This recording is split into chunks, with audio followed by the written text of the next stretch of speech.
The man merely raised his hand casually, yet the top mage was shocked on the spot. It was simply because he had cast magic without chanting a spell.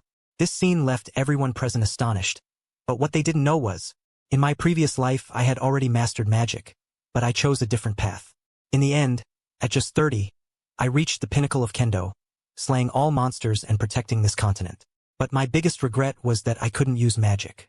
Mages absorb magical power flowing through the atmosphere to perform supernatural miracles. The way of the swordsman is forged within the body to perform extraordinary skills. On this continent, mages and the way of the sword are naturally opposed paths. I chose kendo, which also means I will never be able to use magic. However, I don't really like kendo much. It was only because my father made me choose it. I thought I would be trapped in this sword for life until I died in battle. But fate gave me a second chance. The scene shifted, and I returned to the year I was 14. I stared at the familiar yet strange village before me, unable to believe it was real. While I was lost in thought, suddenly, my hand touched a letter. Looking at it, it looked so familiar. It was an invitation from the Magic Academy and the Swordsmanship Academy. I looked at my shadow in the water. In this life, do I still want to choose kendo? Just then, familiar footsteps sounded behind me.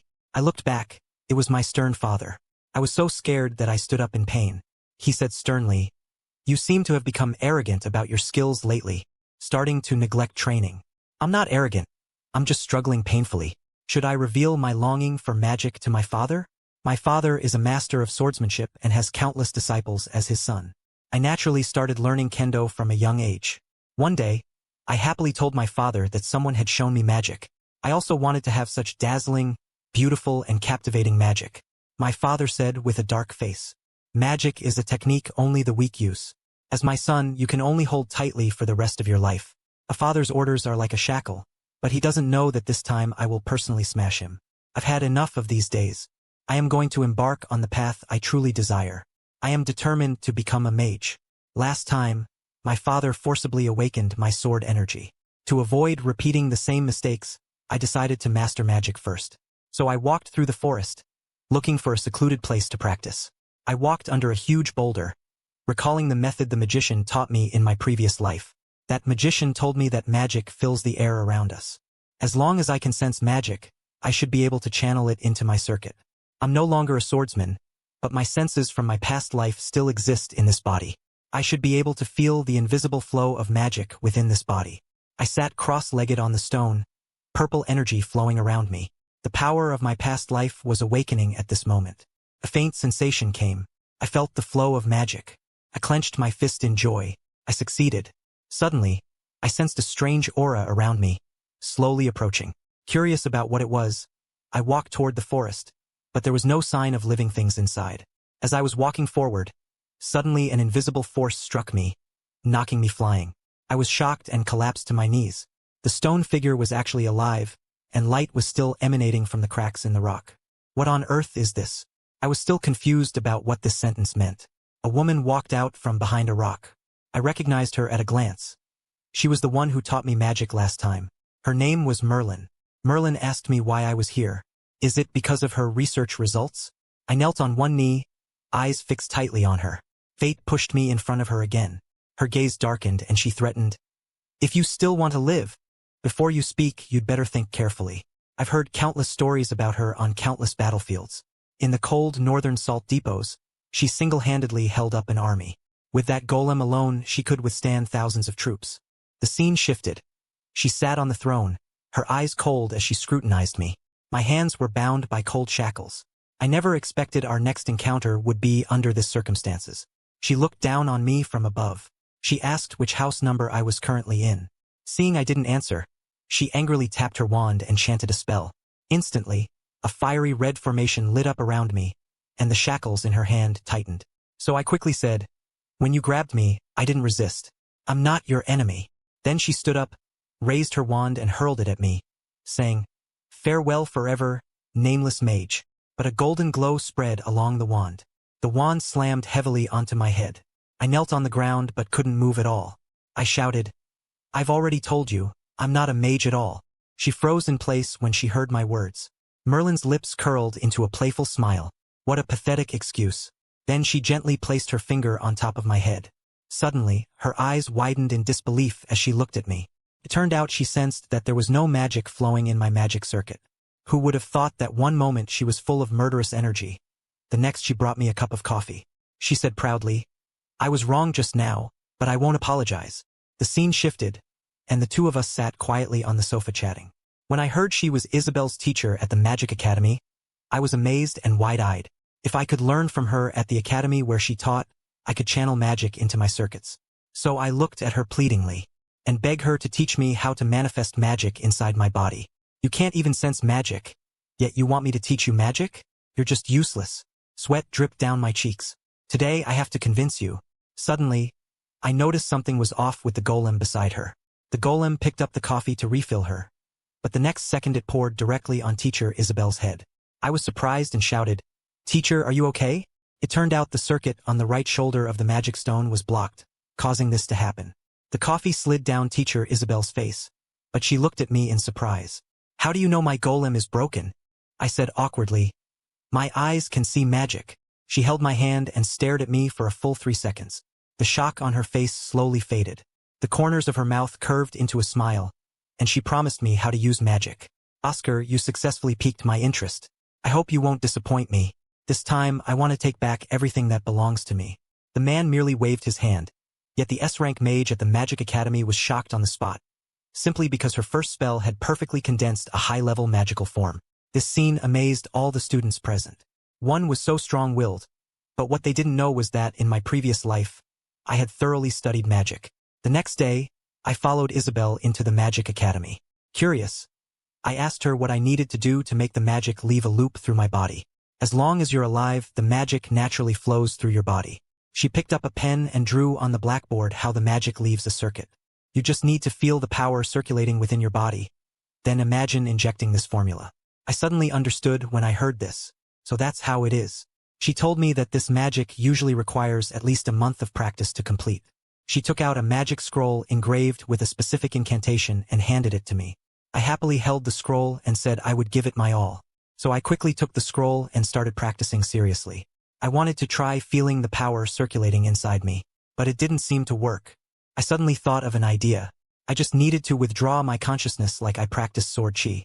I closed my eyes tightly and began imagining myself practicing sword chi. I could feel my consciousness separated from my body. Suddenly, I felt a power of magical energy flowing within me. Teacher Isabel was right.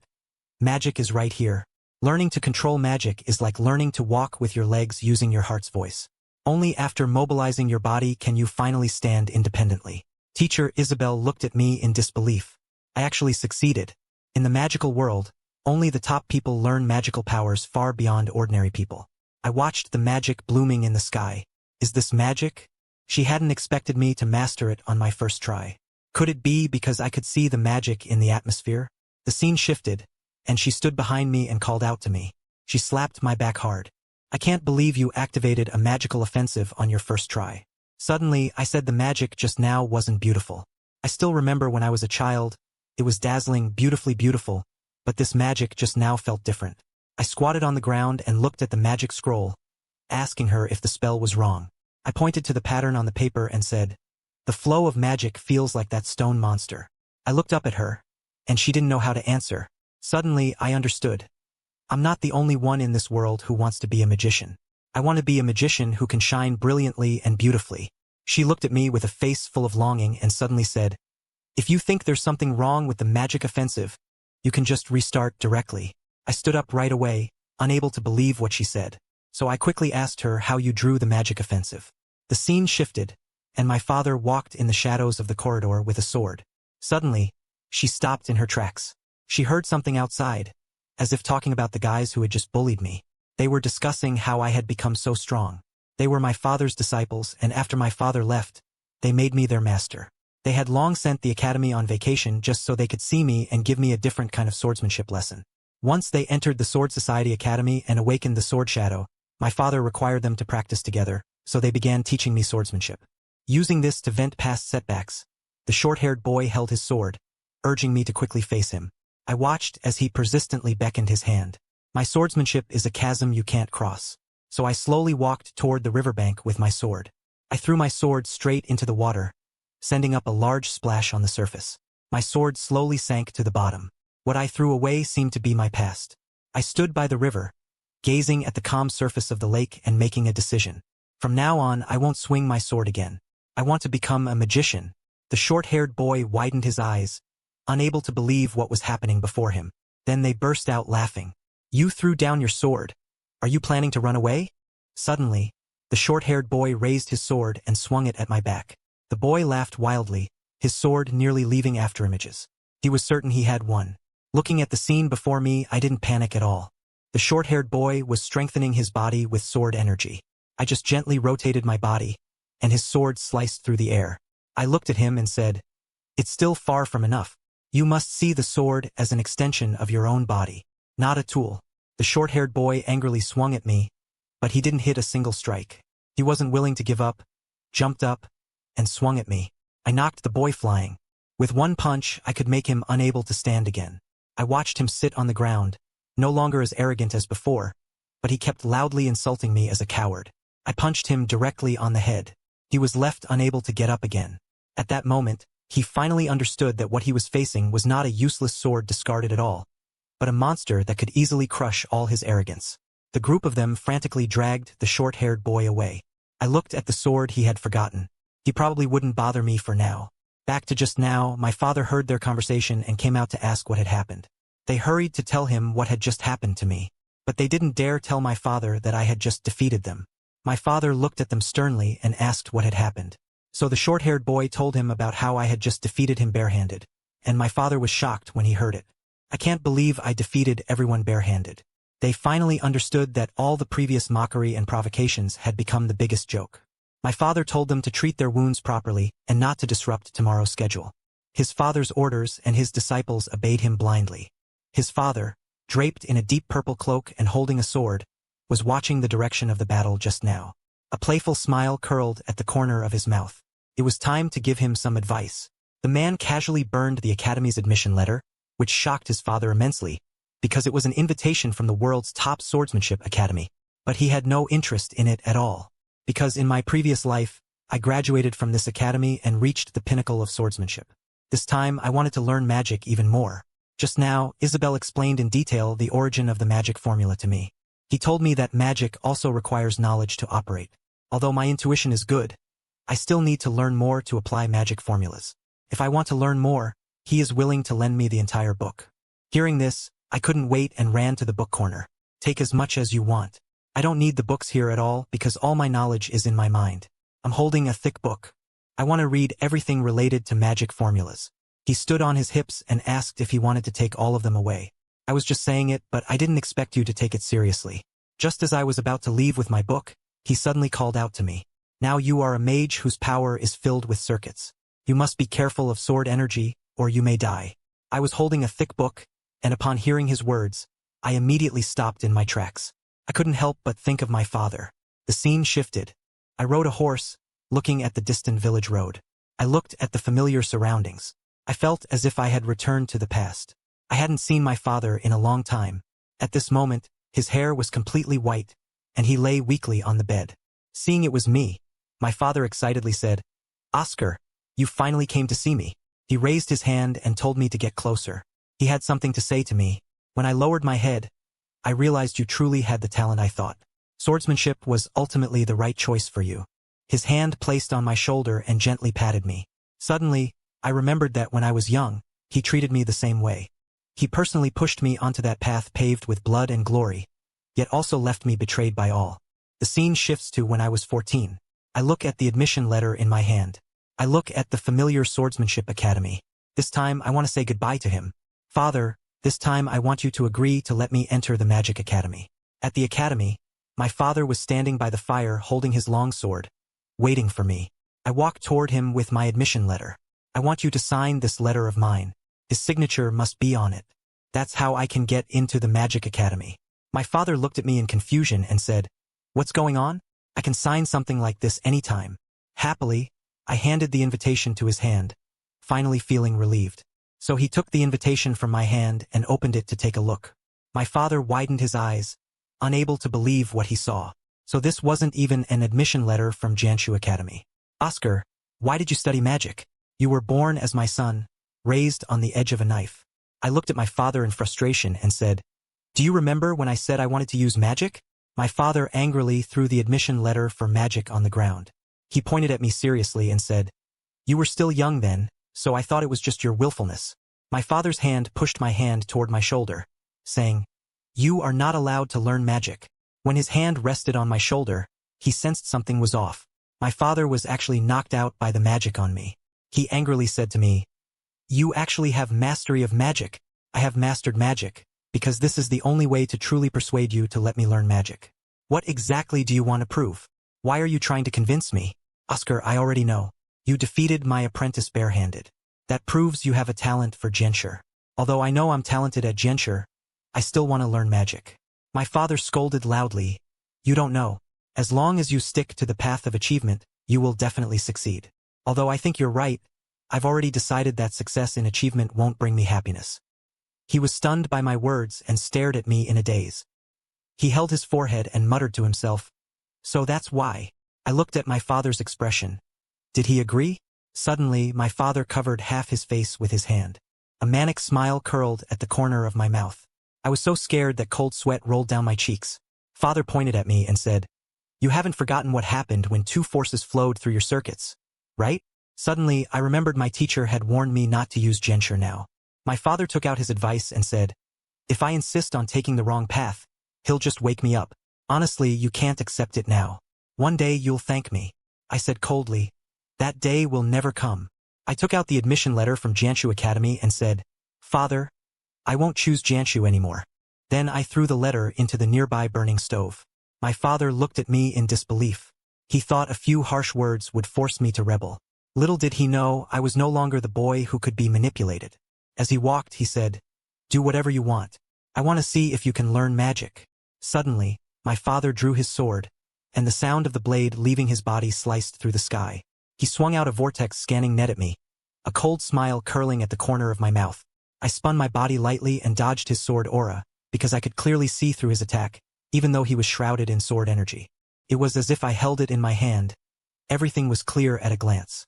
He taught me this when I was a child. It was already etched into my bones.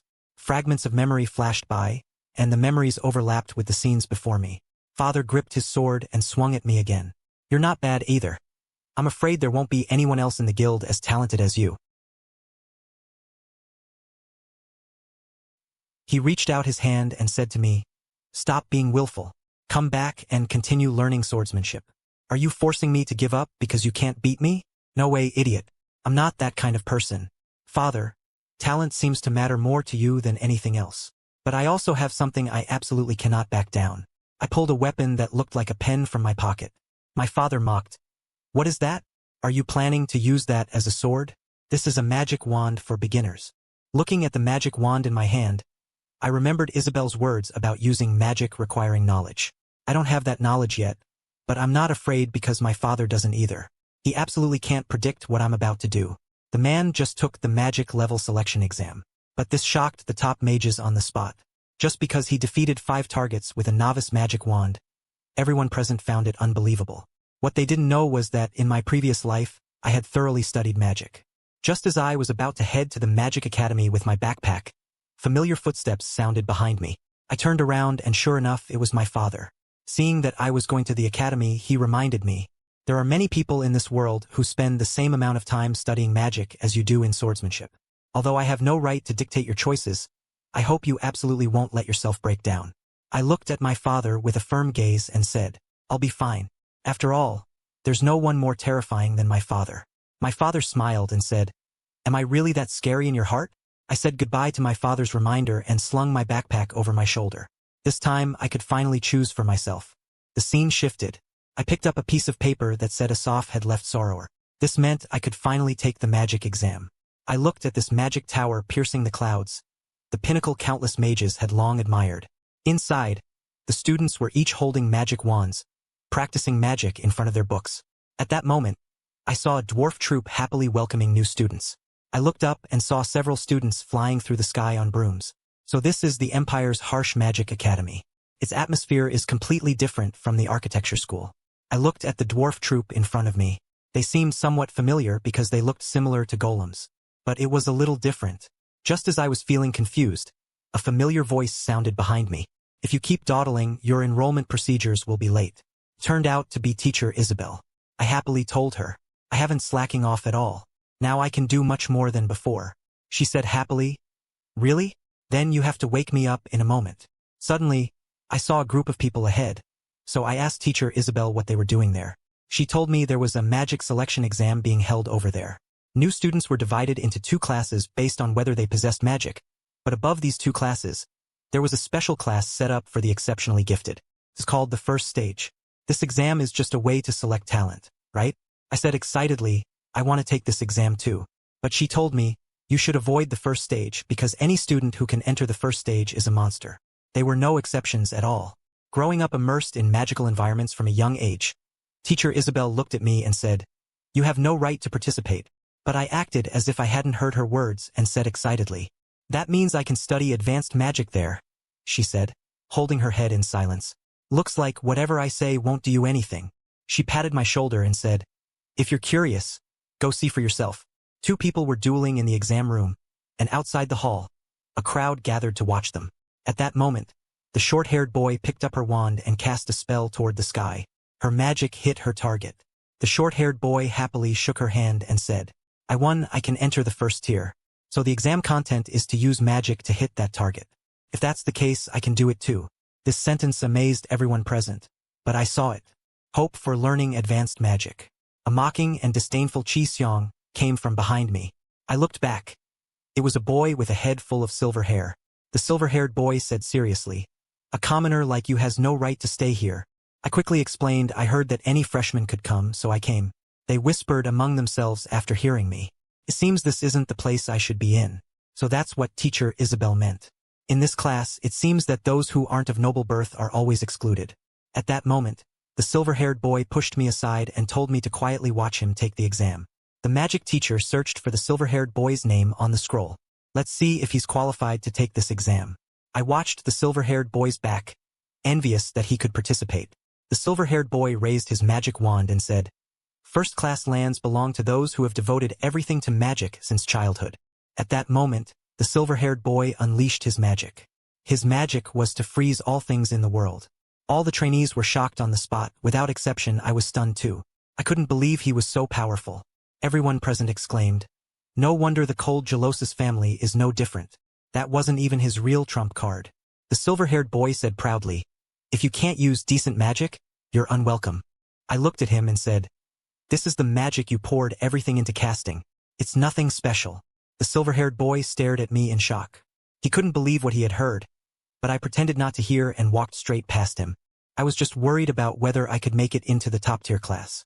Seeing your magic helped me regain some confidence.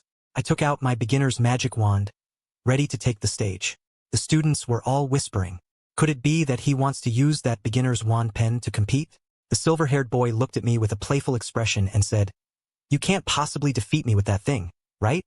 He confidently replied, my magic is flawless because I belong to the family of soldiers, Grossies, a commoner like him. I don't have to worry at all. The magic teacher said to the silver-haired boy, I never expected someone at this stage to cast such a standard spell. Looks like he's the perfect choice for the freshman. I seemed unable to hear the noisy noise outside. Just aiming seriously, the students shouted loudly, if you can't aim, just give up. Don't waste everyone's time. Even the magic teacher doesn't believe in me, yet I'm just holding back. I watched the object I hit fall to the ground. I succeeded. The magic teacher looked at me in shock and said, I didn't even see what you just did. The students pointed at me and said, he hit 5 targets just now, but he only used basic magic. At this moment, the silver-haired boy looked disdainful and said, I thought he would use some kind of magic like that. I was just wasting time watching his magic. I looked at the magic teacher and asked, did I fail? But the teacher loudly replied, you hit 5 targets. Without a doubt, you passed. I finally passed the first stage of the magic exam. I can now learn advanced magic. The man had only used basic magic during the magic assessment, yet it made the academy dean nervous, simply because he hadn't cast magic at all. He was rewriting the magic formula. This scene amazed all the students, but what they didn't know was that I could see magic that no one else could see. Just now, as I was walking down the path to the Magic Academy and heading toward the classroom, I suddenly stopped in my tracks. He looked up and spoke in a deep voice. Who is there? I can sense this mage is very powerful, because his spells can actually make targets move on their own. He raised his hand and waved his hand, and a magical blade of light appeared instantly. That strength is truly impressive. He walked over step by step and greeted me proactively. It turned out he was Balsamis, the dean of the Imperial Cork Magic Academy. I panicked on the spot and quickly bent down to apologize. But the director burst out laughing at me. I was just peeking at you, and you caught me so quickly. Hearing this, your eyes widened instantly, and cold sweat broke out. The director had been secretly watching me. I was targeted by the director. Now trouble was bad. Just then, a familiar necklace caught my eye, making me shiver all over. I stared at the director's chest. The ghostly glow of his brow drooped. The memories from my previous life before dying exploded instantly. The director's hand reached out to me, asking me to greet him, but I clenched my fist, holding back my breath, slowly raising my hand. I held his hand tightly. My knuckles turned white, murderous intent hidden in my palm. The director's lips curled into a meaningful smile, but his eyes held a tempting look I couldn't read. My eyes widened instantly, cold sweat pouring down. He really had recognized me long ago. Suddenly, a crushing force erupted, sending me flying. I was slammed hard to the ground, my bones nearly falling apart. The director in the shadows said, "Your judgment is still as sharp as ever." He flew toward me holding a staff. "Is this just your intuition?" I gripped my hand tightly and shouted loudly, "Are you here to kill me? Do you really think that with just this little staff, you can defeat me?" The director swung his wrist downward, sending a blue blade toward me. I quickly dodged to the side. The blue blade grazed my clothes and flew past. The ground behind me was blasted open with a huge gap, and a blue barrier suddenly shone down. I was trapped inside with no way out. I gritted my teeth, my gaze turning cold. "Since you're like this, I'll fight you to the end." My fingertips pressed on the ground, and the golden staff suddenly lit up. The runes flowed wildly along the lines, powerful enough to blow the barrier away. A bullet wrapped in flames was instantly fired, the flames exploding all the way, aiming to shatter both the barrier and that old guy. The flames hit the dean directly, sending him flying, floating in the air as he fought for a moment. The impact of the fiery bullets froze instantly, his eyes wide, his face full of shock and shock.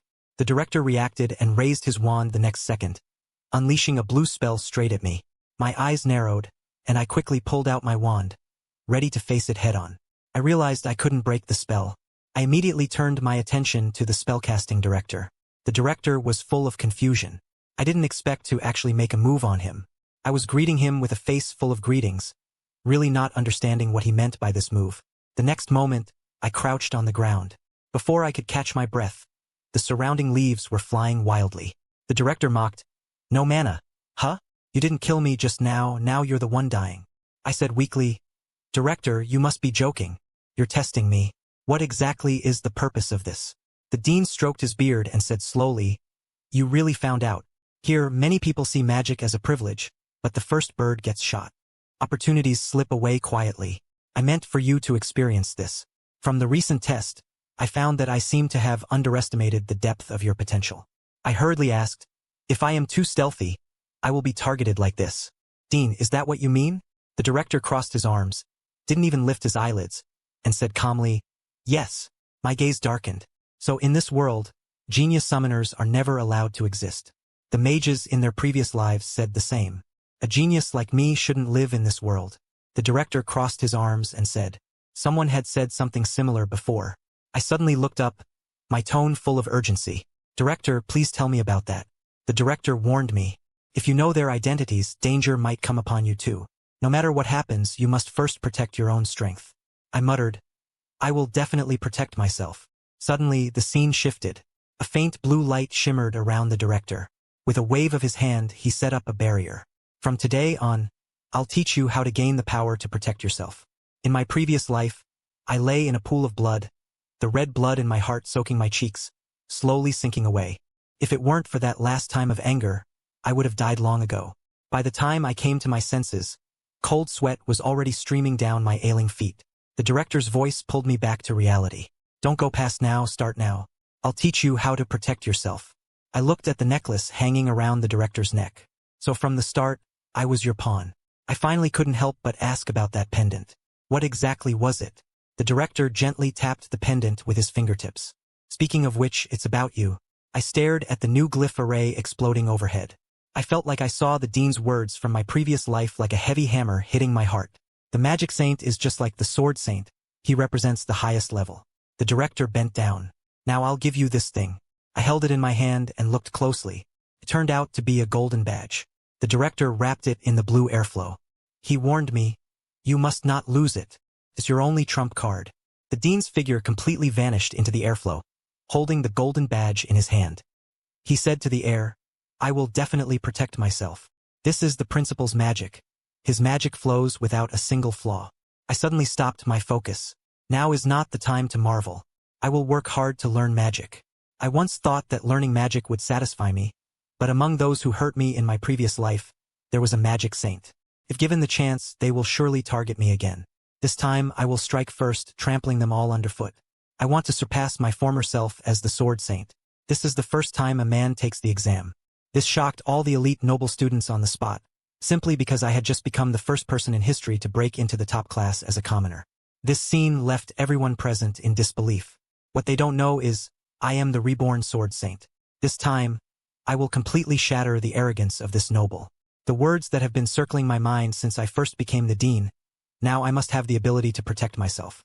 Back in my room, I closed my eyes and focused on cultivation. Blue magic exploded around me. The sword saint's power was returning. Just as this power stabilized, a thought suddenly popped into my mind. Does running make breathing easier? By constantly releasing magic while running, my circuits can carry more capacity. I instantly understood this is the key to getting stronger.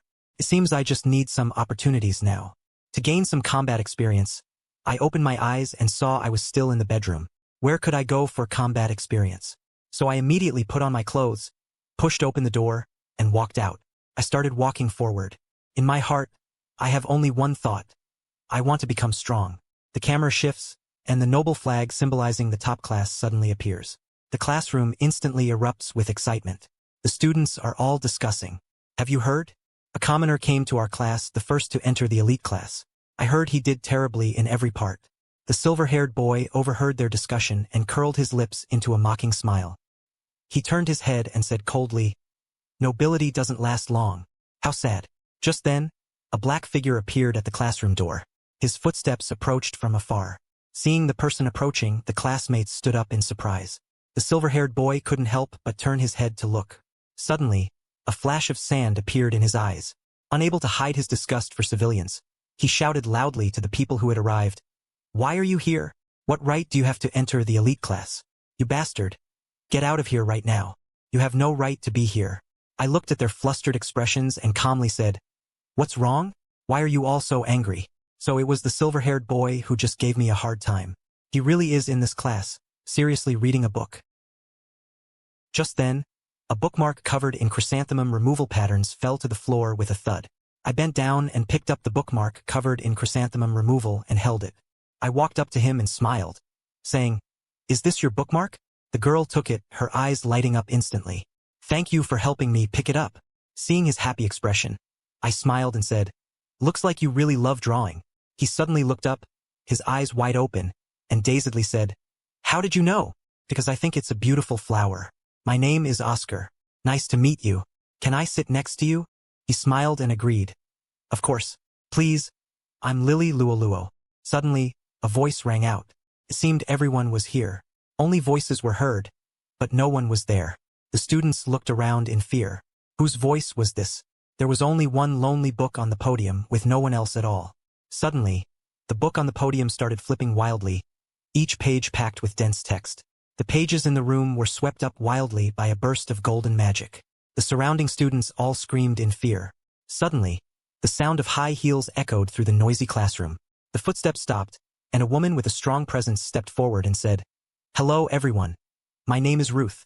I will be in charge of this first-class group. Since you have all passed the selection exam, it means you have proven your talent.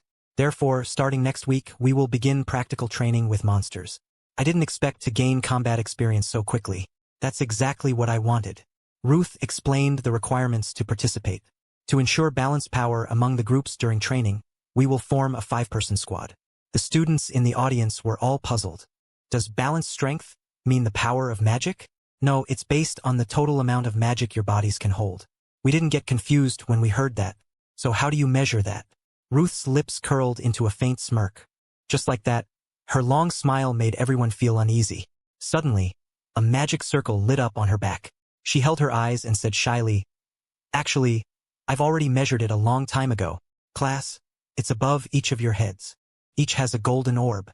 The orb above your head represents the total amount of magic power, but the brightness of each orb's head is different. The brighter the orb, the stronger your magical energy, and the dimmer the brightness. The weaker the magic capacity." Ruth checked the brightness of the orb above the students' heads and noticed that a few students had reached mage level.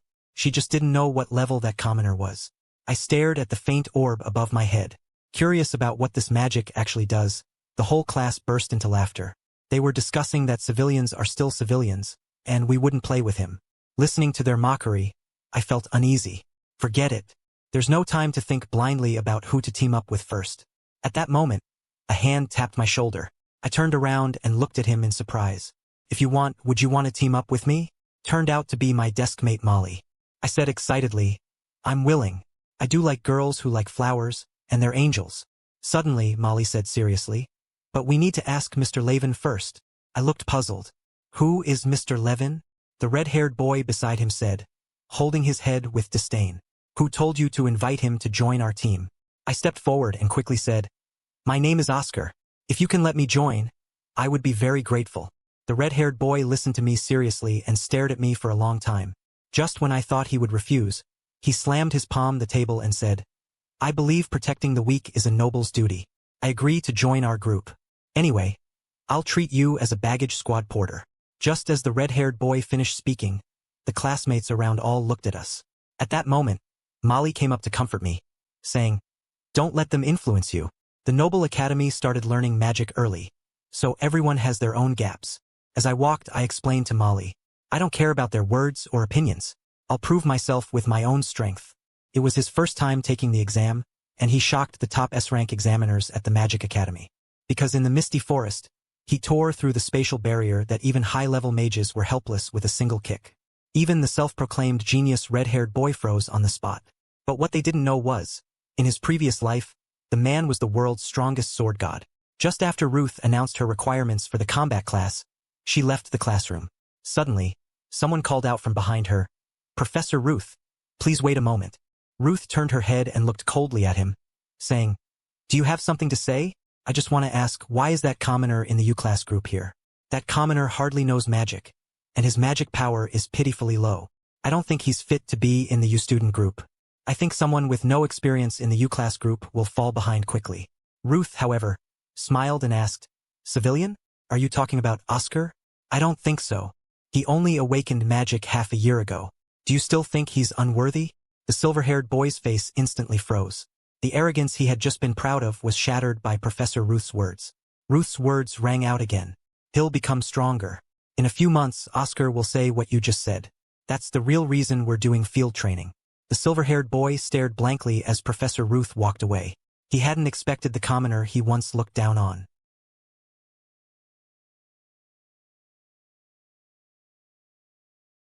In a few months, he would catch up to his proud, noble cultivation. The scene shifted. Molly brought Oscar to the library and gave him information about the academy. It turned out most nobles had been trained since childhood.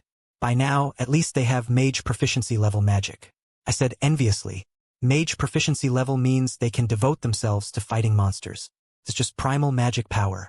At their age, they can reach that level. That alone was impressive."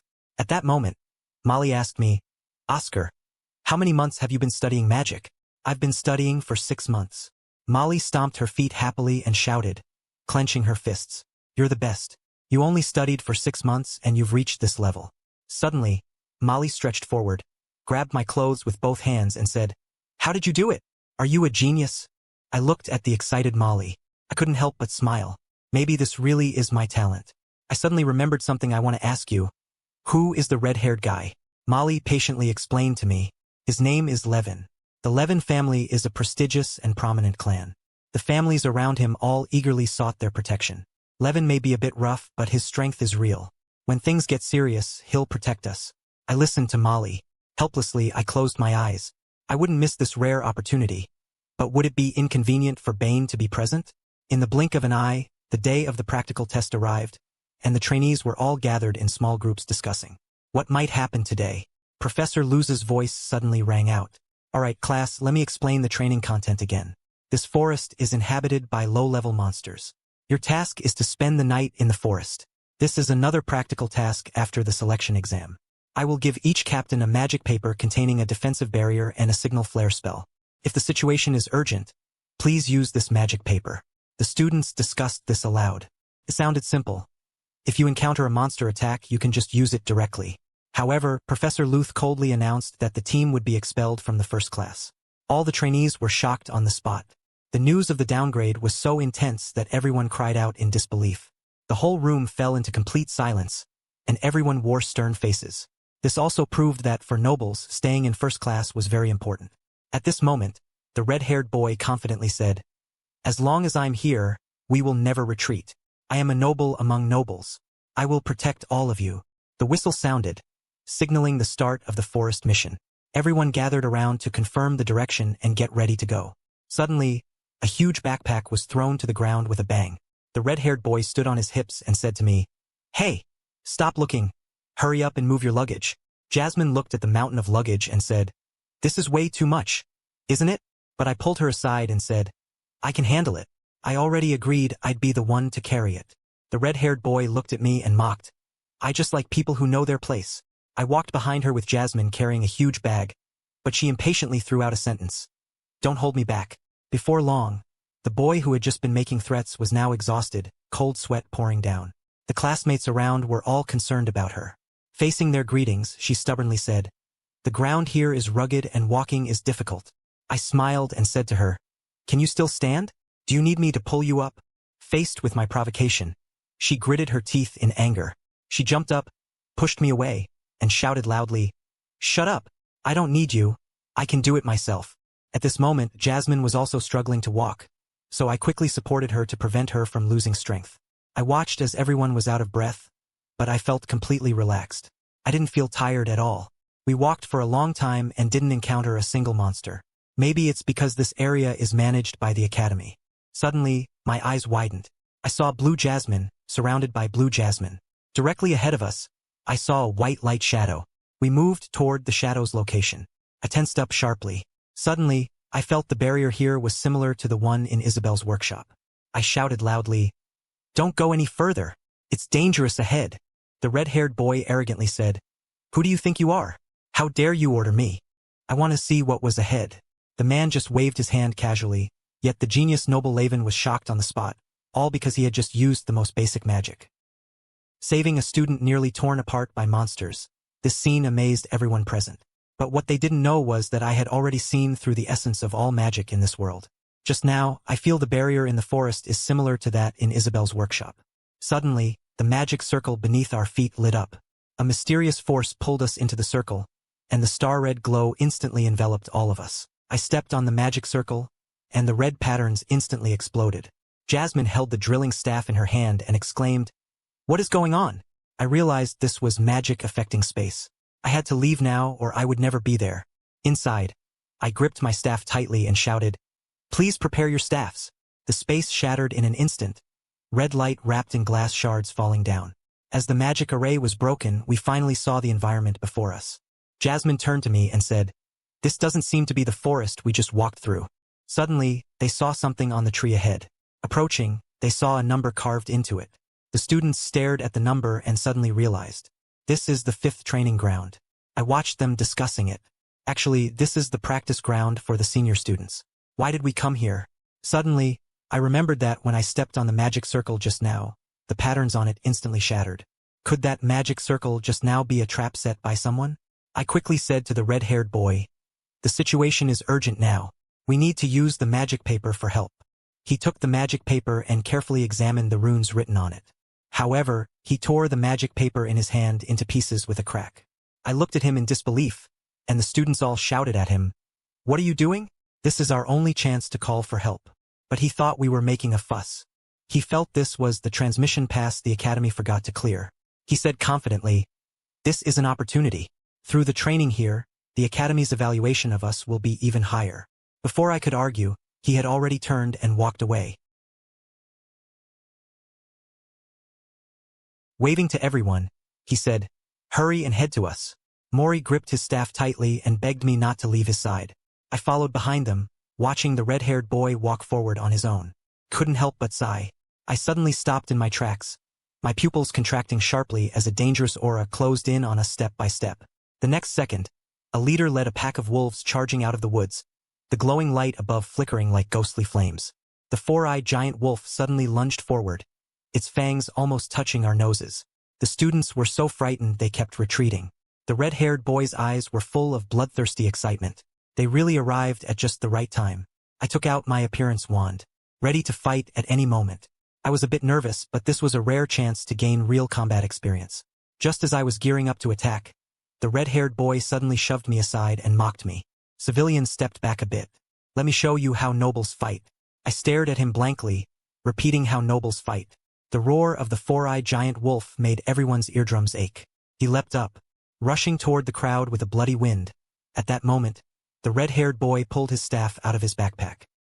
He raised it high, his eyes full of excitement, and said to me, "This is what real battle looks like."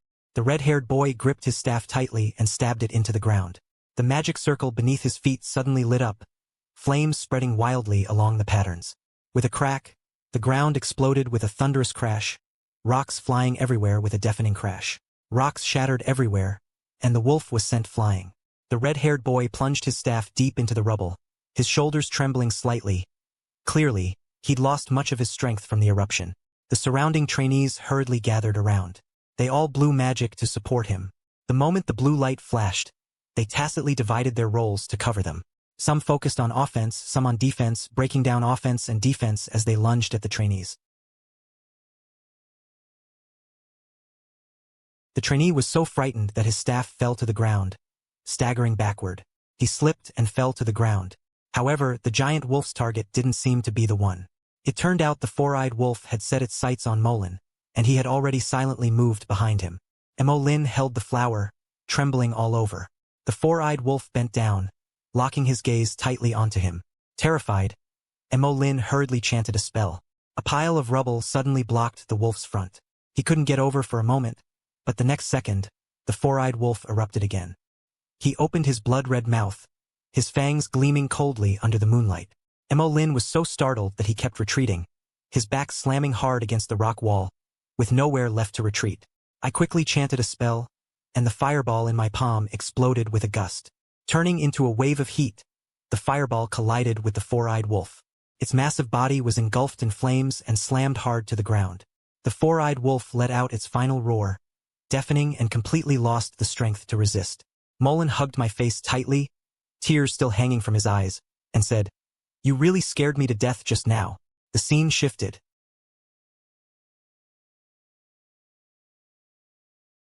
It was already evening. The group was sitting around the campfire, but I lay alone under the tree. The red-haired boy looked at me disdainfully and said, "You, Bottle Forest, are really lucky to witness our battle." I said with a smile, "Yes, your teamwork is perfect, using defensive magic to the extreme." The red-haired boy didn't expect me to say that. He nodded awkwardly. Watching their teamwork, I realized that only by using my own strength chain to lure me in, only then could I break through the power of magic. At that moment, Molly walked over carrying 2 glasses of water. "Thank you for saving me today. I was telling you not to leave my side, but I didn't expect you to protect me." I answered with a smile from the cup. "It's fine. Protecting you is my duty. But I want to ask you, why was the strength of the defensive magic you just used in battle different?" The red-haired boy said to me speechlessly, "You don't know that magic gets closer to the caster. The greater its power," Molly comforted me, saying, "You don't need to worry about it." From afar, she mocked me as Bottle Forest and said it was Bottle Forest. Molly patiently explained to me, "The farther magic is from us, the more it will return to nature and become mana. That's why spells eventually disappear. Magic is about pouring the right amount of magic into the palace and then releasing it. If the magic doesn't match the palace, something goes wrong." I can't help but think, if that's the case, then there must be a way to improve efficiency. Molly said with a smile, hugging her cup. It seems like I was a bit too strong. I stared at the water cup in my hand and suddenly widened my eyes. I suddenly seemed to understand what was going on.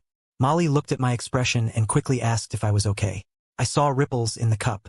Isn't this the key to enhancing the power of the filling container? I gripped the cup tightly, cold sweat breaking out on my horns. This is actually the same approach as Sword Q1. However, on the other side of the forest, a masked man dressed in black is watching the magic array in front of him. Through the array, the masked man can observe Oscar and the other trainees' specific situations. Hearing Oscar's words, he couldn't help but grip the whip tightly. The masked man exclaimed, "No wonder you're a swordsman, but right now I wish you could stay quiet." The man just swung it casually.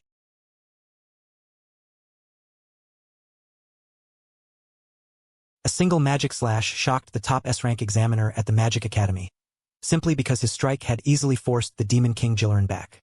This scene left everyone present in disbelief. But what they didn't know was that I had already mastered the magic a while ago.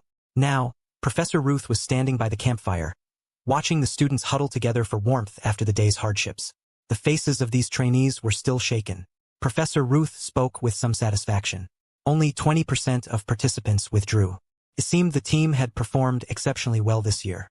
At that moment, a clear sound came from the quiet assessment hall. When it was time to change classes, a female professor holding a staff stepped forward slowly. She was Professor Isabel from Chuangxing. The two professors discussed the assessment situation, and the students looked at Isabel in shock. Isabel looked at the students in the magic mirror. This was their survival performance. Her gaze fell on the assessment screen, and Chun Shang commented, "They performed exceptionally well, truly worthy of being top tier." Suddenly, Isabel's expression turned serious as she quietly stared at the cup in her hand.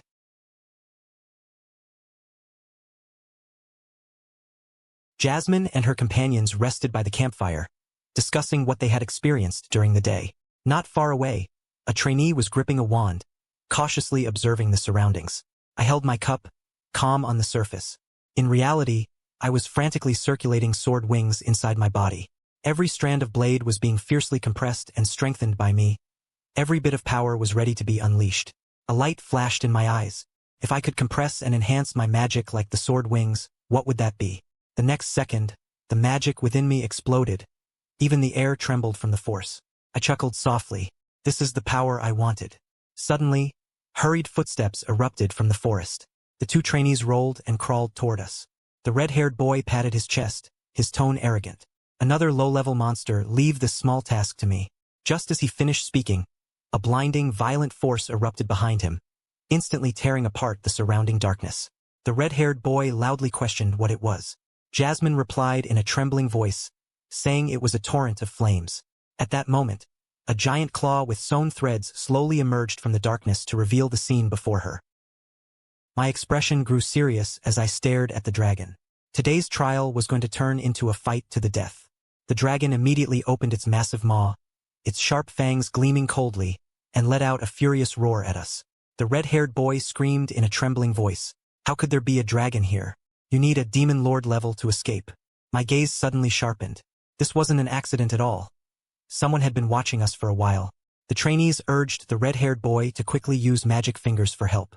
But I completely forgot that he had already torn it apart. Seeing this, Jasmine gripped her staff tightly, her face full of despair. I gritted my teeth and spoke in a deep voice. We had no choice but to face the challenge. This was our only way to survive. Jasmine screamed in disbelief, questioning, "You actually want to fight a dragon?" The trainees' eyes lit up instantly. With Levin's defensive magic, they could do it. Seeing no reaction from Levin, they suggested continuing to endure attacks while waiting for the professor's rescue. In the next moment, the red-haired boy raised his wand and slammed it hard onto the ground. A magic circle lit up beneath his feet. With a loud shout, the earth shield was thrown. The red dragon roared loudly, and a thick barrier instantly formed around him. The trainees shouted loudly, "What are you doing? Didn't you say you were going to protect us?" The red-haired boy gasped and cursed, "Idiot! That broken shield is useless. I won't die here." The two exchanged a glance. Oscar was right. Since he set his sights on us, we can only charge forward.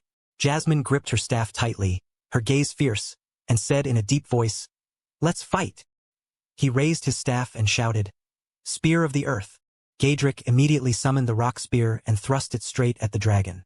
The trainees' faces were sweaty and full of anticipation as they trembled as they asked, "Did we succeed?" The dragon hadn't been knocked down at all. Instead, he flew into a rage, fiercely swinging his giant claws to smash everyone.